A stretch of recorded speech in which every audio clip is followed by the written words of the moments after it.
Let's pretend for a while that if I were to take this helmet off and put it on any of you, you will instantly feel creative, full of ideas, empowered to innovate.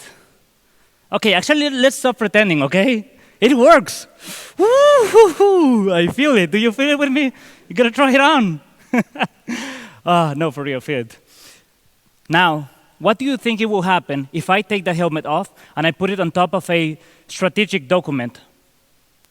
Will it become better? More creative, more innovative? Wait, let's take the helmet again and let's put it now on the top of a pile of cash. Is it going to make more money out of it? I mean, some people argument innovation equals money. Well, the answer is no. And no, because it is us, humans, the ones and the only ones who can adopt an innovative mindset. And what's important here is that, what I'm trying to say is, innovation is a cultural topic. And today that I'm wearing this helmet on, I'm trying to display for you, just trying to show you a visual metaphor that putting the helmet on means adopting an innovative mindset. So now that we explain innovation in an easy way, I want to show you something. Nowadays, this is how people perceive me.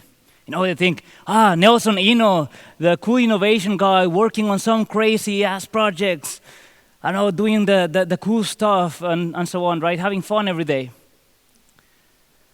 But the truth is, it wasn't like this all the time. Thank you, sir.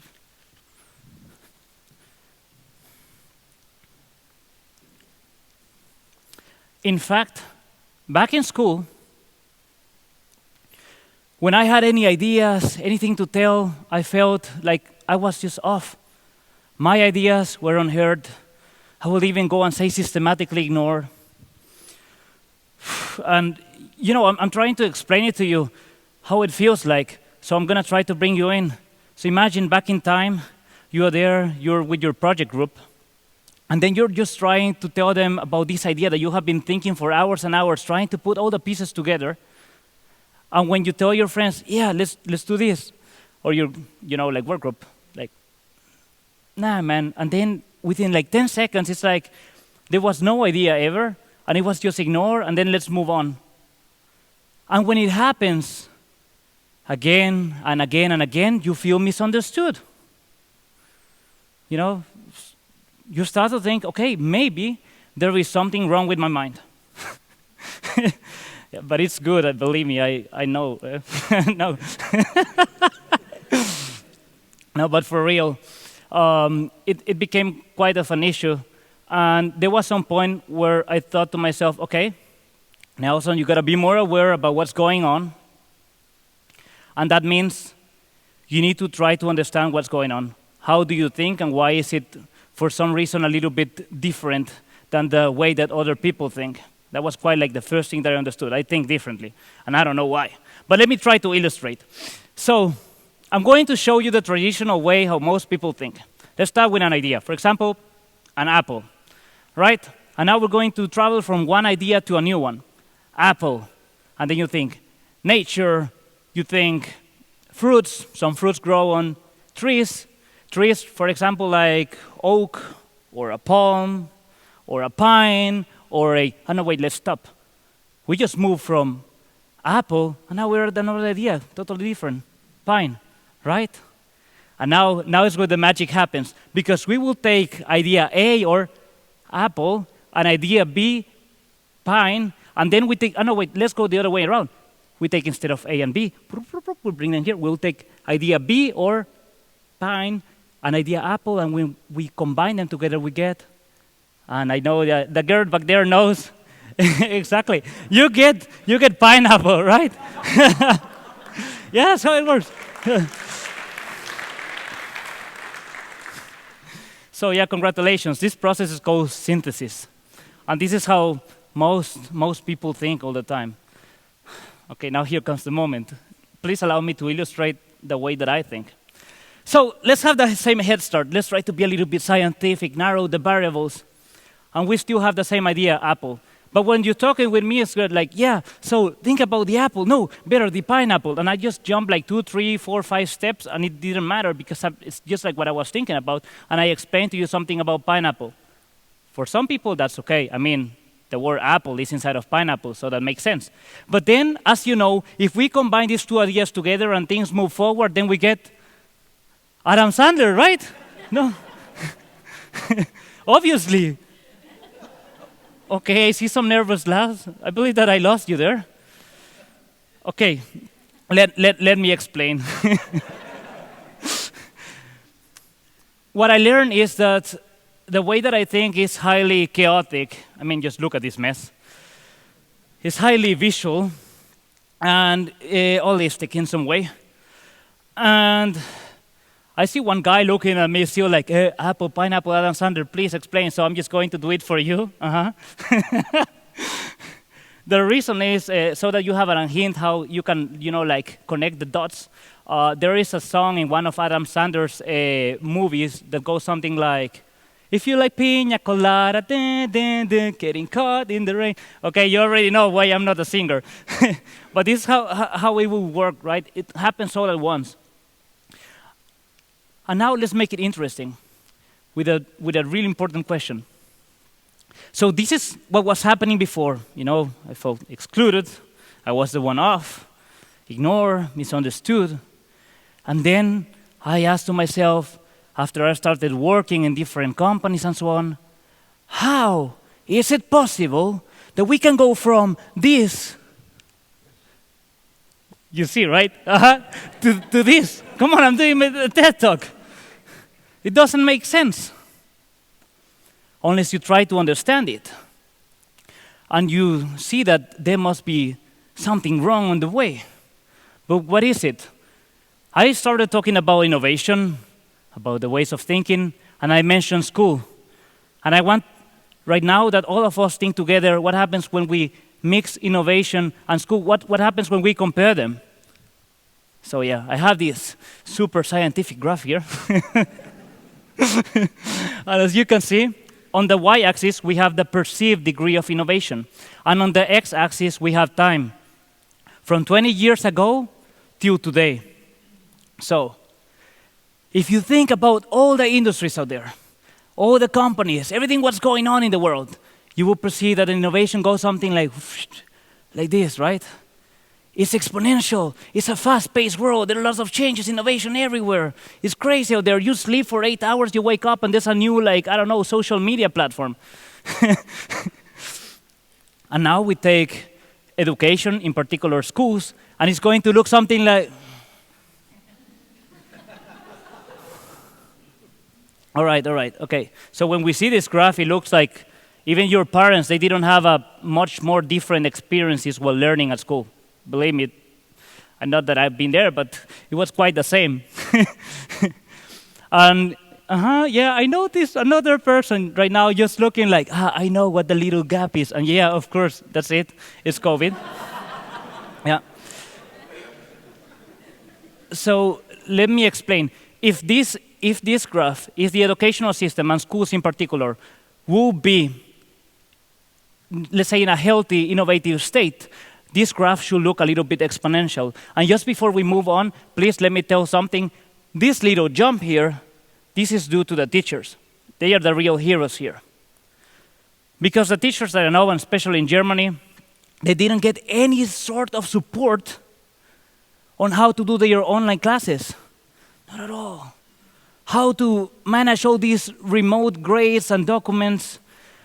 And even some of them, which I talked personally with, they told me, Nelson, I had to pay the video call license, and you can imagine which it could be, from my own pocket, because the school is not providing me anything. Nothing, zero. So now that we understand the teachers are the heroes, but there's still a problem. Where is it? And I'm completely sure that the problem is with the current educational system and culture, in which kids even fit this system or they don't. So today we're all here because we're responsible for something. We need to make a big change In fact, not only a big change, it's 3 changes. It hears like big change, but you will see that the 3 are rather small, therefore possible. So please allow me to show you the 3 changes that I will do in the educational system in different modules. The first one is called the open discussion module. The challenge that we face is that out there, like if you look at the world, what's going on is heavily polarized and ever polarizing. People don't want to talk with one another. They don't want to jump into your perspective. They don't want to agree. They don't want to even listen with people that they disagree at the beginning with. And this is again feeding the polarization problem that we have. So what do we do? With the open discussion model, in every school there will be a class where the teacher takes a neutral role, or like without picking sides, as a moderator, and teaches the students how to talk with one another in an empathetic way, how to deeply listen and jump into your perspectives. You see how smooth it was? How to jump into your perspectives. And then as well, the most important thing that will come out of here is when you really try to have a discussion. Again, not a debate. I know some schools have debate, but in a debate, always one side loses and one side wins. And in a discussion, it's about trying to understand each other and make a decision together. So now imagine a world in which the future generations are able to reach consensus faster. That's a world I want to live in. And now the second module, the problem-solving and innovation module. So there will be a class, and due to a challenge that exists, and the challenge is easy. If you look around, we lack people who have mastered the skill of solving problems in a structured way.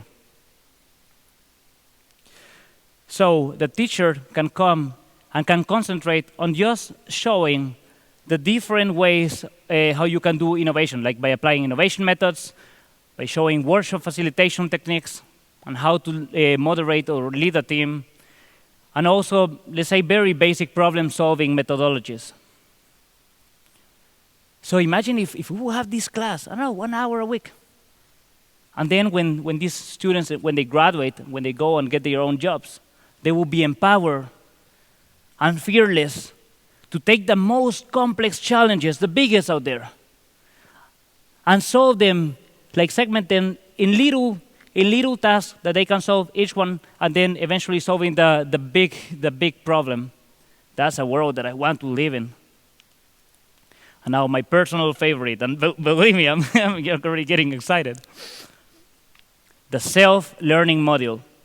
The biggest challenge now that not only we, but the schools face, is that in comparison to the internet, the place where people are hip and cool, and where there's lots of information, when there are a lot of distractions, that place doesn't look as appealing or motivating, and schools do. Schools seem old and boring. As I was saying before, there needs to be some change in the system. So I was asking myself, how can we motivate each single kid to go to school and even university later? And my idea is every single one of them has to have a favorite topic, favorite subject. How do you do that? You hear it's crazy, right? Like, because all of you will have different topics right now. I'm sure that if I say like, oh, I really didn't like math, you will be like, I hate it, dude. But the important thing here is, how do you do that? And it's easy. What if you give every single one of them the choice to choose what they want to learn? I mean, when is the last time that we learn how to learn specifically? And in this case, the teacher will come and will adopt the role not of choosing the topic, but of helping them get there, because the students will be able to choose whichever topic they want. Whatever, ballet, live streaming, video games, Adam Sandler, TED Talks, important stuff. So the teacher is just there to show them a structured approach to learn. For example, checking different perspectives, analyzing the sources, putting a pros and cons list. This is important, this is not. Then applying it to society, to the everyday, and to examples and things that matter. And at the end, the students can draw their own conclusions, and they can present them the way that they want, like in real life. If you need to present it, I don't know, with a poem, if you need to present it with a play, with a video, with a big text, you should be able to do so, just like in real life. So now imagine a world where around every single corner we have people who are empowered to learn a new topic really quickly, therefore also acquire new skills, finding what they really like, what they are good at, and eventually finding their passions. That's a world I want to live in, for sure. Listen, we don't have to reinvent the educational system yet. But what we have to do is, we have to get these 3 suggestions in, these 3 additional changes. Not too big and not too small. Just the bare minimum that we need to make a dent, to make social and positive impact, and to tackle the challenges of today. So imagine a world where people are able to talk with each other, understand each other, make decisions together, and reach consensus.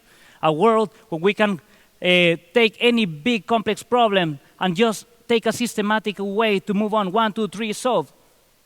And a world where everybody gets to find what they like, what they can do best, their real passions. I know I'm not going to say that I want to live in. I live already in this world. It exists. It is ours. We just have to get there. And how do we do that? Well, first of all, help me spread this message. Help me spread this TED Talk in particular. If you know anybody who has any sort of stake in the educational system, maybe in the community or in the government, wherever, just share them this TED Talk and they will know what to do. And, and here, if we all do this, I promise you, together, we will brighten the future generations with the education they deserve. Thank you.